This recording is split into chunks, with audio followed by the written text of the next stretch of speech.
O Melhor e Mais Justo de hoje discute um problema que afeta 1 em cada 4 brasileiros, embora haja controvérsia, quando a gente já viu a professora Suzana dizendo aqui, a precariedade nas condições de moradia em favela. Precariedade, talvez esse número possa chegar perto disso, né? A urbanização das favelas é considerada uma das alternativas para enfrentar o passivo socioambiental e social das cidades. Mas mesmo com melhorias na infraestrutura desses territórios, é possível eliminar a fronteira demarcada pelo preconceito que separa a favela do bairro, a favela da cidade? Como é que vocês veem ainda o olhar sobre o que a gente fala, às vezes, pejorativamente, sobre o favelado? Olha, Suzana. Eu lembro, teve um trabalho que foi feito na universidade que comentava alguns mitos sobre favela e favelados. Trabalho de começo dos anos 2000. Então, nesse trabalho se comentava, inclusive, alguns mitos, quer dizer, o senso comum, o senso comum sobre o conceito de favela e favelados. Então, um mito que se comentava era a respeito do espaço favelado. Então, espaço favelado é sem infraestrutura, é desorganizado, é de madeira, como a senhora falou que era no começo. O que a gente percebe, aí eu vou falar apenas por São Paulo. Realmente, o espaço favelado, o arruamento é mais desorganizado, as ruas não são retas, enfim, toda essa parte de urbanismo costuma ser mais confusa. Agora, se a favela em São Paulo, nos anos 70, a favela era de madeira, hoje em dia ela é de alvenaria. Nos anos 70 eu quase não tinha água, hoje em dia, em 90 e pouco por cento das favelas de São Paulo, eu tenho água. 50% eu tenho esgoto. 100% tem energia elétrica, 90% tem coleta de lixo. Então, a favela, hoje, ela é infraestruturada. Isso graças a políticas públicas, graças à atuação de movimentos, graças a diversas coisas. Um outro mito que se falava também é a respeito da população favelada. Então, a população favelada seria primordialmente de origem nordestina, seria primordialmente não branca, seria mais masculina que em geral no resto da cidade, seria muito, muito, muito pobre e empregada em setor informal. Algumas coisas são verídicas, outras não. Estou falando apenas de São Paulo também, não estou entrando em Diadema nem nada. Então, em São Paulo, a gente viu que grande parte dos moradores de favela são realmente de origem do Nordeste, como, aliás, quase toda a população de São Paulo. Uhum. A razão de masculinidade é um pouquinho mais superior a homens na favela que fora da favela, é engraçado isso. A população favelada é, em média, um pouco mais jovem também. Agora, ela, aí varia muito conforme o ano, mas no ano 2000 ela não tinha emprego informal, ela tinha emprego, grande parte tinha emprego, 63% tinha emprego formal, tal como na cidade. São trabalhadores que moram lá. E claro, é uma população de renda baixa, mas o que surpreendeu muito foi a pesquisa da FIPE, que apontou que 50% da população favelada de São Paulo tinha mais que 5 salários mínimos. De renda familiar. Em 94. É claro, isso, o patamar de renda varia muito.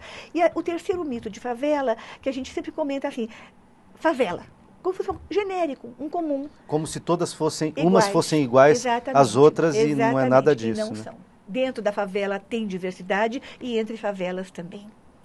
Então, a favela não é homogênea. Você não pode falar em favela, tem que falar em favelas. São diversas e distintas. Uhum. Maria Isabel, vocês sentem, ou há uma discussão, uma reflexão no movimento de vocês sobre a questão do preconceito contra o habitante de favela? Ah, tem muito. Tem muito? Tem. Antes tinha mais, né? Porque quando se falava da Naval, antes era um horror. Todo mundo, nossa, você mora na Naval, tal, onde aconteceu, o negócio do Rambo, tal. Hoje mudou. Antigamente você ia procurar um emprego. O negócio do Rambo, só para as pessoas que não lembram do que é isso, o Rambo era um policial e o crime, né, cometido na... E quando você ia arrumar um trabalho, um emprego, e chegava lá e dizia, sou da Naval, você já saía fora. Você ia na qualquer loja, falava, olha, eu moro na Naval. Não entregavam, de maneira nenhuma. Quer dizer, tinham medo de ir à favela e discriminavam, achavam que os moradores de lá eram violentos ou bandidos, sim, é isso? Tinha um pouco essa imagem. É verdade. Meu filho fazia Senai e eu fui na casa da mãe de um menino, de um amigo dele. Falei, moro na Naval. Ela, Deus me livre, não vou ali nunca. Deus me livre, nem passar eu passo lá. Falei, mas é tudo preconceito, porque não é bem assim. Tem pessoas honestas, trabalhadoras, em todo lugar tem. Naval, como eu tenho 32 anos lá, para mim é um lugar muito bom, porque você entra, sai a hora que você quer.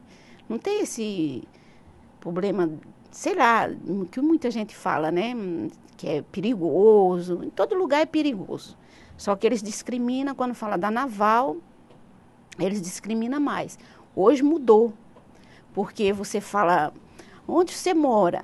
Ah, eu moro na Naval. Ah, onde tem os prédios, estão fazendo aqueles prédios. Mudou muito. Mudou muito. Digamos que 80% mudou. Mudou. Hoje você fala, as pessoas discriminam menos. Menos. Mas se falar de favela, sempre tem aquela... Ainda tem aquela um coisa... fundo. Como é que você vê, Manuel? Você sente Eu acho isso? que o brasileiro ele é muito mentiroso, porque se falar que o brasileiro não tem preconceito, tem preconceito favelado, sim. É lógico, por exemplo, eu da favela do Heliópolis, durante muitos anos não é diferente do que ela estava falando. O pessoal falava, Deus o livre do Heliópolis. Hoje o pessoal implora para entrar no Heliópolis, porque é uma porta de entrada. E melhorou algumas coisas, por exemplo, ela estava falando de uma coisa, nós da UNAS, uma das coisas que a gente prestou atenção e a gente está lutando por um bairro educador, é que é um conjunto de coisas. Se a gente não tiver só a habitação, que o secretário estava falando, mas não tiver educação, não tiver salário, não tiver... E nós Emprego, lutamos saúde, exatamente. etc. É um conjunto de coisas que tá embutido.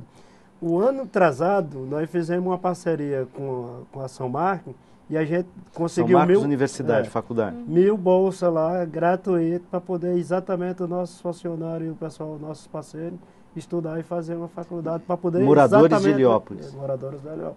Para poder melhorar de vida. E um dos desafios é esse, porque a gente sabe que a maioria do nordestino que está na favela, ele não conseguiu concluir o ensino, nem o ensino fundamental. E a gente vê que cada vez mais precisa se estudar. E isso tem que começar da criança. Por isso que a gente deu um foco de creche. Quer dizer, tem que começar da creche até terminar a faculdade. Não pode se apegar só à questão da habitação. Então a gente tem 4 eixos. Se tornar aquilo um bairro educador, e aí um bairro educador não é só os professores, mas é de fato ver o que ela estava falando, a questão de leis, que intui, como ver essa questão das ruas, por exemplo, tem favelas e favelas. Então a favela, quando ela é feita uma grande ocupação espontânea, sempre ela tem mais problema do que uma ocupação organizada. Uma ocupação organizada você pensa em tudo, porque você tem um mínimo de infraestrutura.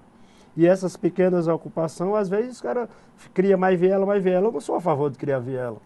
Eu sou a favor de ter ocupação, como a gente estava falando, e mais ocupação, mas de maneiras organizadas, que garanta a moradia para as pessoas, mas com infraestrutura, com pensar daqui 20 anos. Nós não podemos pensar só no hoje, porque o hoje é muito rápido, nós temos que pensar nessas crianças que vão nascer. Por exemplo, o Heliópolis, a maioria, 53%, são jovens, de 0 a 23 anos. Então nós temos que ter um desafio aí. Quer dizer, tem muito jovem, e que a gente quer que esse jovem não tenha o nosso passado, seja um passado melhor. Você fala com qualquer pai ou qualquer mãe, a primeira coisa que ele vai te falar é o seguinte, eu não quero que meu filho passe o que eu passei. E melhorou essa questão da relação favela e bairro. Mas existe ainda um preconceito muito grande, como existe com cortiço, como existe com outras coisas. Márcio, essa questão do preconceito e tal, ela é uma questão tratada também nas políticas públicas que estão rolando para tratar dessa situação. E eu queria juntar uma pergunta antes do programa, a gente conversando ali na salinha dos convidados, você me contava uma coisa que eu achei um exemplo interessante, queria que você trouxesse também. Você falou, sabe aquelas ocupações... nos morros mediterrâneos e tal, talvez aquilo sejam as favelas há 500 anos atrás, né? E hoje são áreas de urbanização, quer dizer, um exemplo, claro, metafórico, mas de todo modo eu queria que você pudesse falar disso, que a gente está falando de uma área que se constrói de maneira, digamos, confusa, pouco organizada, planejada, mas que vai se organizando, planejando, passa a integrar a cidade e enfrenta um monte de desafios, inclusive no campo cultural, por exemplo, esse dos preconceitos, das dificuldades. Como é que isso tem sido pensado nas políticas públicas? Olha, Tudo, a questão nós colocamos o seguinte, inclusive vários estudos, né, na universidade, a professora Hermínia costuma tratar muito essa questão, a professora Hermínia Maricato, ela costuma dizer o seguinte, a exclusão, ela é multifacetada, né? A exclusão, ela é econômica, ela é cultural, ela é social, intelectual, você tem N facetas, mas quando nós falamos em favela, nós temos na verdade, a favela, ela constrói uma síntese da exclusão que é no espaço, que é ali naquele lugar. É um concentrado. Né? É um concentrado, certo? Que tem a ver com a informalidade da ocupação, a informalidade. Você não tem endereço, você não tem documentos, você não consegue emprego formal por causa disso, como a Dona Isabel estava falando. Você não tem recursos, né? Você já tem poucos recursos, não consegue levantar crédito. Quer dizer, é um complexo de exclusões, vamos dizer assim. Durante muito tempo você não tem Estado, né, presença do Estado, então você gera outras organizações de poder ali dentro. Se expõe mais claramente à violência, né, em função de toda essa situação de exclusão. Eu acho que nós temos ali uma situação absolutamente complexa, efetivamente. Nós precisamos lidar com essa complexidade. Não é simples. A política pública atuar... Não tem saída fácil. Não tem saída fácil, certamente. Certamente, uma questão que nós precisávamos resolver ao longo do tempo era a disponibilização de recursos, né? Que durante muito tempo simplesmente não houve no Brasil. Esta questão está avançando. Nós hoje temos recursos, há uma série de questões a serem enfrentadas aí para garantir que esses recursos cheguem efetivamente nas vielas, né, das favelas do Brasil inteiro, mas eles estão sendo disponibilizados. Nós precisamos, eu costumo dizer que lidar com a favela não pode ser diferente de lidar com qualquer outro fragmento da cidade. Né? O insumo básico para você tratar essa situação enquanto política pública é o respeito pela população que está ali. Isso pela é diversidade, por essa multiplicidade de elementos que compõem. Mas isso aí depende da gente, como professor também. Também. De colocar. Então, tem uma questão colocar como assim, na formação dos estudantes, na formação, dos novos. Permite, Márcio? Claro, por favor. Então, uma das poucas coisas que eu acho que eu tenho feito de respeitável, porque a gente faz uma autocrítica e nem sempre o que a gente faz é muito respeitável, mas isso nós temos feito, professores da FAO. Os alunos da FAO são os futuros arquitetos, entre outros. Eles são pessoas, em geral, de classe média alta, classe média média, eles não têm o contato. Então, o desconhecer o outro dá medo. É o medo do contato. Então, o que a gente tem feito, inclusive, tem levado. E não é mostrar a favela por mostrar, é realmente visita, né? é sentir, é falar, é respeitar as pessoas que estão lá, é ver o que elas precisam, ver o que elas pensam, usar esses insumos num projeto, perceber. Volta e meia, é muito interessante, os garotos da FAO chegam, eles veem, às vezes umas favelas, algumas bastante ruins, outras nem tanto. As ruins, eles logo pensam, vamos derrubar tudo. Daí, eles começam a ver que derrubar tudo nem sempre é a melhor solução. Que aquilo lá é fruto de trabalho acumulado de população que lá morou. E tem que ser respeitado, melhorado e feito possível. Negociado, então, né? Negociado, feito possível. Claro, aluno é aluno. A gente faz projetos, eventualmente não vão ser feitos, mas já é um treinamento de respeito e uma reflexão e de percepção. Sobre, uma entrada em contato uma entrada de percepção. Às vezes a gente entra em favelas, que nem semana passada nós entramos em favelas muito ruins. Talvez aquelas favelas, o melhor seria realmente fazer uma vez e tirar favelas num difícil condição de urbanização. Também pode acontecer isso. Mas nós vamos com alunos a cortiços, nós vamos ao Brás, outro dia alguns cortiços. Quer dizer, os alunos nunca entraram lá, nunca viram aquilo, nunca sentiram aquilo. Então, é uma vivência importante. Não é folclore, não é passeio turístico. É um profissional aprendendo a atuar numa sociedade onde ele vai atuar. A universidade tem um papel nessa questão. Ela é obrigada a fazer isso, é importante. Papel, precisa resgatar esse papel. Ela precisa resgatar esse papel social. São alunos de faculdade pública, que estão estudando com dinheiro público. Nesse caso, mas poderia até ser de particular. Não, mas enfim, eu estou falando da FAO. É. A FAO tem maior responsabilidade. Sim, não que é tenho uma universidade dúvida. pública. Claro. Estão usando o dinheiro dos nossos impostos, os impostos deles também. Então, os alunos têm que aprender a fazer alguma coisa em benefício do povo inteiro, de todo mundo. Isso é a forma que, como professora, eu vejo, é uma das possíveis formas de atuação nesse respeito, no destruir o estigma, no respeitar as pessoas que estão lá e o que elas fizeram. Márcio, para concluir aquilo que você estava dizendo. Rapidamente, então... o que estávamos comentando, na verdade, se nós formos lógico, nós temos que guardar as diferenças de tempo e espaço. Né?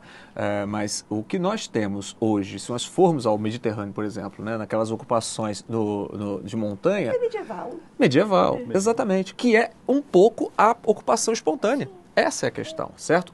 O que eu costumo dizer é que nós temos uma diferença básica, né? Eu sou professor de urbanismo, nós temos uma discussão na universidade também a respeito disso.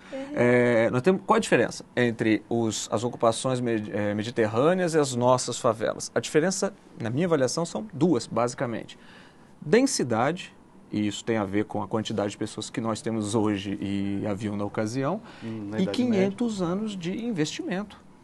Nós temos 500 anos de investimento nessas regiões, certo? A expectativa que nós temos, a expectativa que nós temos é que, no futuro, nós podemos sim ter esses territórios com qualidade urbana, né? Mesmo respeitando a forma urbana que eles... no qual eles se quando eles se constituíram, eu preciso fazer mais um intervalo, a gente já volta daqui a pouquinho com o último bloco do Melhor e Mais Justo, não sai daí.